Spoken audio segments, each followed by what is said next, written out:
What is going on? Daniel, Mr. Cuervo Racing. Today we are looking at and discussing a stroker piston versus a standard piston, and what makes it a stroker piston, what is different about it, what you may encounter on your piston and ring set. So on the left here we have a stock piston out of a Raptor 700. This is the 2015 and above model. And on the right here, we have a stroker piston out of our 6mm stroker combo.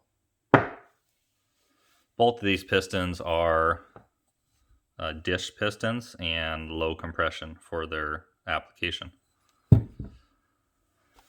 So what differs between the two, obviously, is one's a custom piston, one's stock. But beyond that, what is the major factor that makes it a stroker piston?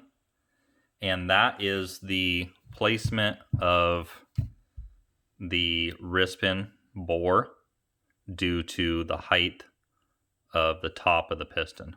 So if this were a domed piston, it would come up here. But we are not talking about the height of the dome. We're talking about what they call the compression height, or the deck height, is this flat surface. So same here, the flat surface. So the height of that compared to the location of the wrist pin center bore. So if you see these two pistons, the height of the one on the right hand side, this wrist pin bore is closer to the top than the stock piston. And what else you'll see is you can have a stroker piston that looks pretty close to stock, where it's a minimal change here and the ring pack is tightened up a little bit in how close they are together.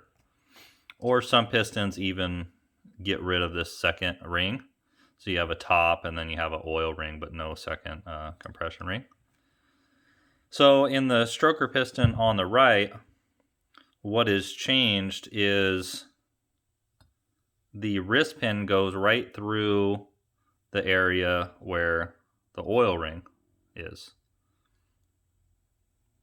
And that allows the engine to have a longer stroke on the same rod length, because you're putting that extra distance, you're making it up in the piston. And that is normally what's referred to as a stroker piston. So as you can see there, that piston goes right through where that oil rail would go, versus on a standard piston, you can install the wrist pin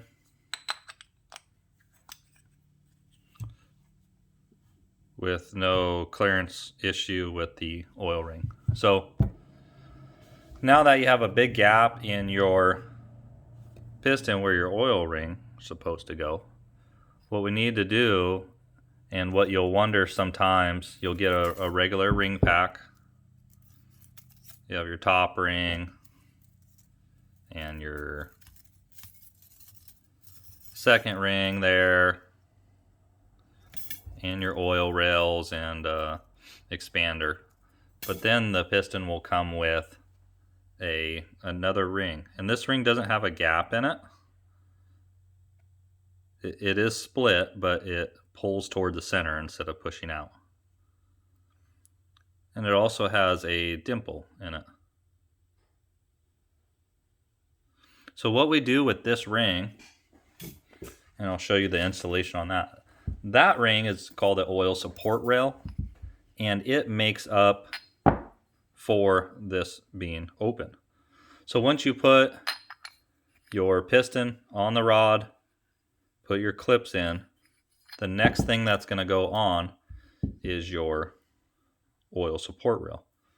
So we'll do a quick install on that so you can see how that lines up. So this dimple on here extrudes down. You know, it's dimpled in there, and on the opposite side it pushes out. So the extrusion part that pushes out is going to go down toward the wrist pin here. So what we are going to do is we're going to put this oil support rail on the piston.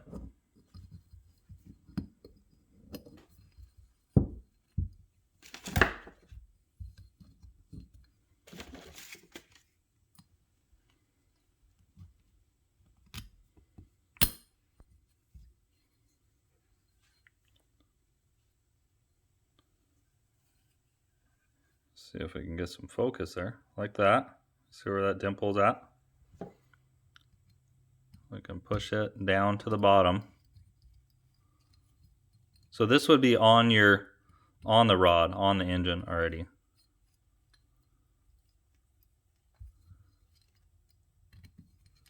So that's going to be down there. And what's going to go on top of there is now you have a bottom surface for your oil expander, oil ring to go. So now you can put your oil expander on.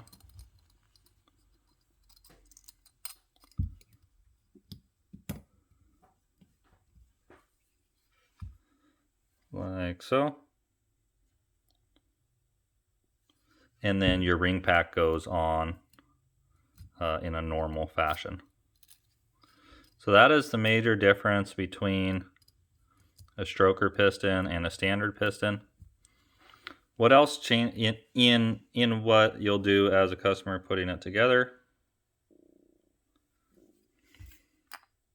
So if you get here, if you put this on first, you can't install your wrist pin. There's not enough room. So you do have to put it together when it's already on the rod. That goes there. We'll put this last oil rail on here. Kind of finish that out. You do want to clock those away from each other, the ends. But that's what we're looking at here. Once you get to that point, you want to make sure that nothing is binding and that can rotate smoothly. The oil support rails do put a little bit more pressure on the oil ring pack, so it's a little bit more taut because of having that variance there of that support rail. So that is about it, what you'll run across in dealing with a stroker piston. There's many attributes that go with that, but basically the other thing I wanted to touch briefly on is compression. So as you go up in cc size, let's see, how would I explain this? If you have a flat top piston on a stock motor, say if that's 11:1 compression. If you use the same piston, a flat top piston, in a stroker piston, and let's say you put a 4 mil, 6 mil, 8 mil, whatever it is, you offset the wrist pin and you still have a flat top, well, the compression is going to increase based off the increase in cc size. So even though the piston, dome, or dish hasn't changed, the piston is not specific to a certain compression range. Only if it's determined for a certain cc size. So if you take a stock piston and you say you put a hot rod's 5 mil under a stock piston, the stroker 5 mil and some other cranks on the market, you can have a shorter rod, and the rod takes up the length of this difference that we're talking about, that height there. So instead of doing it in the piston, you do it in the rod, take up that distance. Well, this piston, factory piston at 10 1/4 1, if you put a hot rod's crank under it, you can recalculate it out but now you're going to be 11 to 1 or more in compression. So that does change. Your compression can change based off your CC size, even though the piston is labeled as a 10 to 1, 11 to 1, 12 to 1 compression piston. So that is all I have for today. Hope that helps. We are rolling out this combo here that will be expressed more about later. But we've been doing this 6 mil for a while, and it's working out very nicely. So we'll talk more about that later. But for now, that is what you got going on with stroker piston versus standard piston. We'll talk to you soon.